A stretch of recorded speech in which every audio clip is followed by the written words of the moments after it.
Quando eu era criança, assim, devia ter uns 10, 11, 12 anos, os meus pais, eles têm guardado, meu pai fotografava muito, né, me fotografava muito e a gente também, quando era criança, assim, fotografava eu, minha mãe e tal. Quando eu ia olhar esses álbuns, quando eu era criança, eu não conseguia olhar. Eu olhava, tipo, 5, 6 páginas e começava a chorar, assim, copiosamente.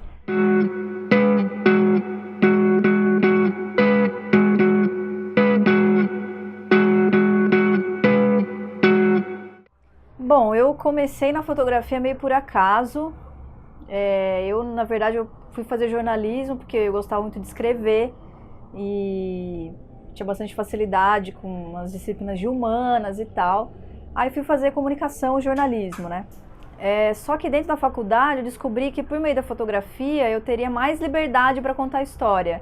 O que era essa liberdade? Era eu não ficar presa a um texto que depois qualquer outra pessoa podia mexer e mudar totalmente o que eu tinha feito. Com a fotografia, isso a gente sabe que tem algum tipo de manipulação e tal, mas isso era mais difícil, né, no fotojornalismo, né? E durante a faculdade eu não tive oportunidade de trabalhar com fotografia, né, então de fazer estágio. E aí fiquei um mês fazendo freela para um jornal grande que tinha uma sucursal na cidade onde eu morava, em Ribeirão Preto. Então, assim, esse um mês foi decisivo. E aí eu via os fotógrafos trabalhando nesse jornal e tal.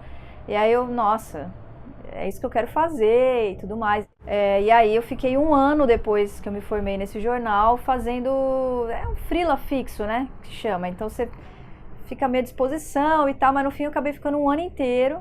Aí o jornal concorrente me chamou para eu ser editora de fotografia, porque o editor tinha sido mandado embora e aí precisavam de alguém. Só que aí eles não me contrataram como editora de fotografia e aí falaram que eu era muito nova e não poderiam me dar o cargo assim, logo de cara, né?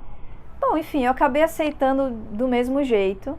E o que aconteceu foi que no primeiro ano, assim, eu lembro que eu me sentia bem testada, né? Brigava pra publicar a foto que eu achava que era mais interessante, não a que era mais óbvia, mas a que era mais interessante esteticamente, plasticamente e que tinha informação também.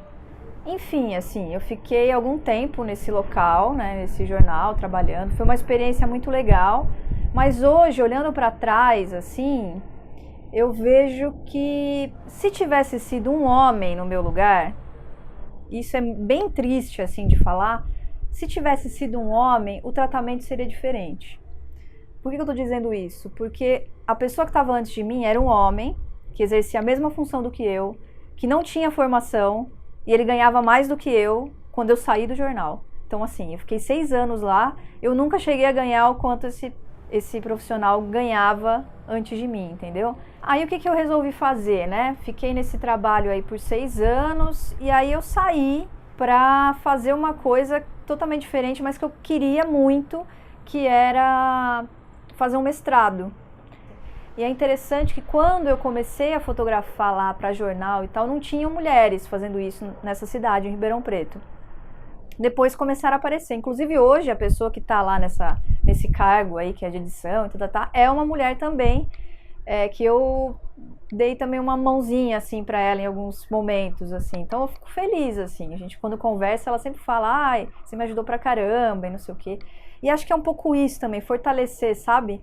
Fortalecer outras mulheres para se arriscarem em profissões que são tipicamente masculinas ou consideradas tipicamente masculinas, né? Tecnologia, programação, né? Fotografia, estilo, fotografia de cinema.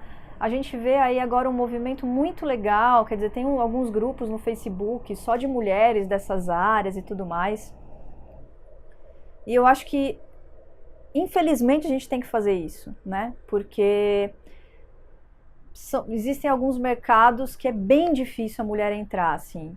No audiovisual também, né? Agora que eu tô entrando mais na coisa do cinema e do vídeo também, né? A gente vê pouquíssimas mulheres fazendo câmera, fazendo direção também, né? Então, você pega... É muito complicado, quer dizer... Às vezes a pessoa tem um currículo ótimo, tem um portfólio ótimo, mas ela não é requisitada porque ela é mulher, entendeu? Então, assim, eu espero que daqui pra frente a gente evolua mais nesse sentido, né? Mas eu acho que é um pouco por aí, assim, a gente tem que se fortalecer. É isso, né? Quando você faz uma coisa que você gosta e acredita, naturalmente dá certo.